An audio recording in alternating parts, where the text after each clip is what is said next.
நம் வாழ்க்கையில அரசியல் இல்ல அப்படின்னு சொல்றது காற்றே இல்லாம நான் சுவாசிக்கிறேன் அப்படின்னு சொல்றதுக்கு சமம். எனக்கு அரசியல்ல ஆர்வம் இல்ல அப்படின்னு சொல்றது நம்மளோட உரிமைய மற்றவங்களுக்கு விட்டு கொடுக்கறதுக்கு சமம். அரசியல்ங்கிறது மேடையில நடக்கிற நாடகம் இல்ல, தினம் தினம் வீட்டுல நடக்கிற நிஜம். நம்ம என்ன தண்ணிய குடிக்கணும், அந்த தண்ணி எந்த ஆத்துல இருந்து வரணும், பயணம் செய்யற சாலைகள் எப்போது சீரமைக்கப்படணும், நம்மளோட குழந்தைகளுக்கு கல்வித்தரம் எந்த மாதிரி இருக்கணும், படித்த இளைஞர்களுக்கு இந்த நாட்டுல எந்த மாதிரியான வேலை கிடைக்கணும், வீட்டில் இருக்கின்ற மின்சாரம், உணவு விலை, மருந்து விலை, இவை அனைத்தும் அரசியல் தீர்மானங்களின் விளைவுதான்.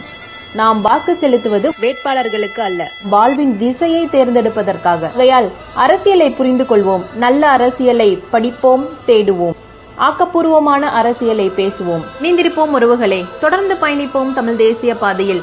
வெல்லட்டும் விவசாயி, நாம் தமிழர்.